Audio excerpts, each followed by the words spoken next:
এই দেখুন বিদেশি টোটো দাঁড়িয়ে আছে, দেখতে পাচ্ছেন? বিদেশেও কেমনভাবে টোটো পাওয়া যায়। কেমন নাচছিলি?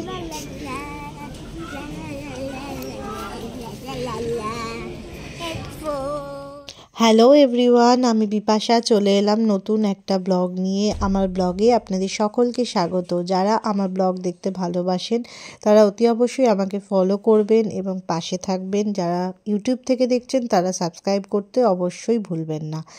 তো আমরা কিভাবে ক্রিসমাস সেলিব্রেশন করলাম, কোথায় আমস্টারডামে ঘুরতে গেলাম, কি দেখলাম, কি করলাম, সব কিছুর ওপরেই আজকে ব্লগটা।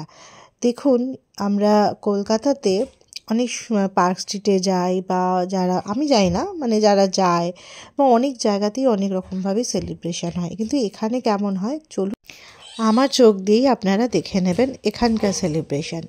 তো আমরা বেরিয়ে গেলাম রেডি হয়ে। দেখুন এই যে সেজে গুজে কি লাভ, এই যে মোটা মোটা জ্যাকেট, মাথায় একটা কি যে নারকেলের মতো একটা টুপি, আমার একটুও ভালো লাগে না, খুব বিরক্ত লাগে ক্যামেরার সামনে নিজেকে দেখতে, এই জন্য আমি নিজেকে দেখাই না।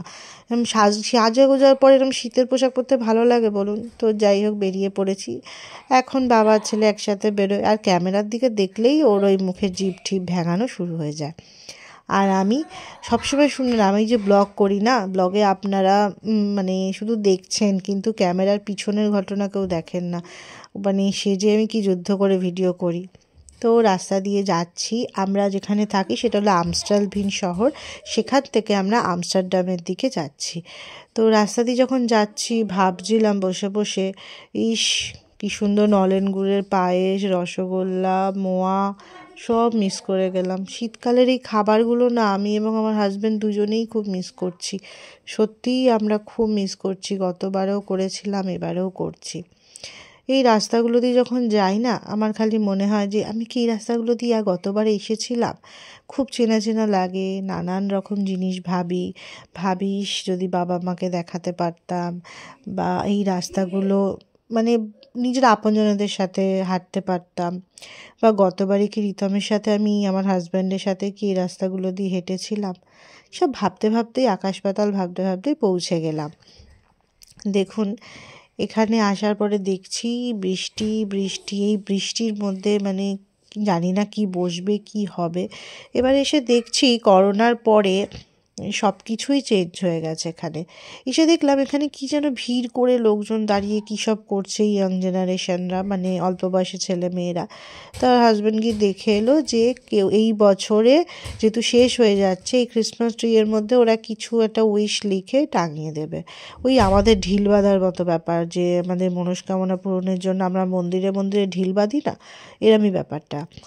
আর এখানে স্কি করার জন্য দেখুন বরফের চাই মতো করা রয়েছে। এখানে আপনারা, এখানে কিন্তু এন্ট্রি ফ্রি নয়, এটাতে পয়সা লাগবে। তো ছেলে বায়না করছে, বাবা বাবা আমি বরফের মধ্যে উঠবো, আমি ওর মধ্যে খেলবো। বোঝে না পাগল যে তুই পারবি না। তাও শেষের দিকে দেখবেন ও কিন্তু স্কি করেছিল, কিন্তু কিভাবে করেছিল ওই ল্যাটা মাছ ধরতে ধরতে, সেটা দেখতে পাবেন। এবার চলুন মেলাটা আপনাদের ঘুরিয়ে দেখাই। এখানের মেলাতে কি কাঁচের চুড়ি, ফুচকা, আলু কাবলি, ঘুগনি এইসব পাওয়া যায়, কাপ পাওয়া যায়। দেখুন কি কি পাওয়া যায়, চারিদিকে খালি বিয়ার বিয়ার বিয়ার, বিয়ারের কাউন্টার, কিছু শীতের জিনিসপত্র, আর সেরম আমি কিছুই দেখলাম না। গতবার যখন এসেছিলাম তখন কিন্তু অনেক খাবারের স্টল ছিল, কিছু চিকেনের আইটেম ছিল, কিন্তু এবারে কিছুই দেখলাম না। বিয়ার খেয়ে কী করব বলুন?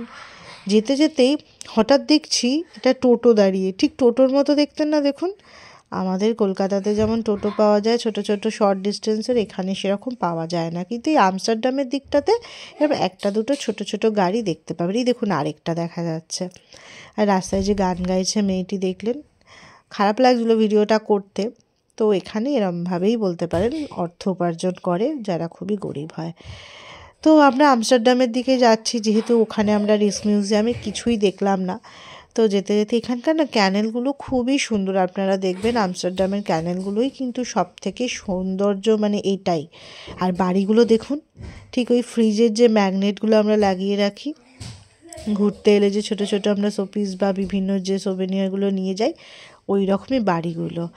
আর এখানে চারিদিকে এখানে ফুলের দোকানগুলো এরকমভাবেই থাকে, থরে থরে সাজানো। আপনি এখান থেকেই ফুল গাছ নিতে পারেন বাড়িতে, আপনি যদি ফুলের বাগান তৈরি করতে চান। তো আমরা এবার যাচ্ছি রাজার বাড়ির দিকে, যেহেতু রাস্তাতে সেরম কিছুই দেখলাম না, একটু ওই আলো দিয়ে সাজানো দেখলাম ক্যানেলগুলো, কিছু ছবি তুললাম, তারপর হাঁটতে হাঁটতে দেখছি কি এরকম বেশ সুন্দরভাবে গান গাইছে, ওই কোরাস গান, যেটা খুব সুন্দরভাবে দেখুন গান গাইছে ওদের ভাষায়।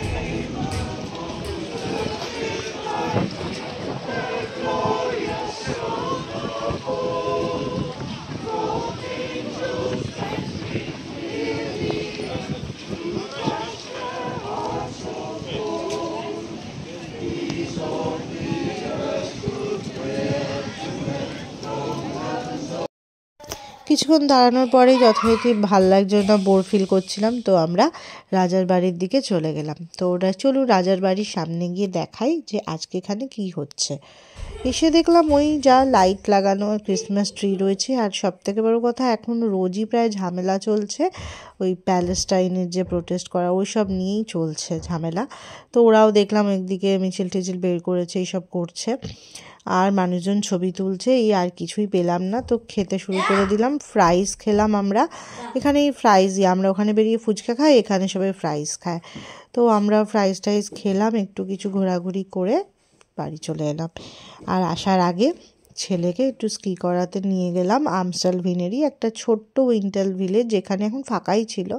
দেখুন না, পারছে তো না, বরফের মধ্যে ল্যাটা মাছ ধরছে, ধূপধাপ পড়ে যাচ্ছে, কিন্তু এটাই ওর কাছে মজা। এইভাবেই ক্রিসমাসটা সেলিব্রেশন করলাম, আর বাড়িতে কেক বানালাম, খাবার খেলাম।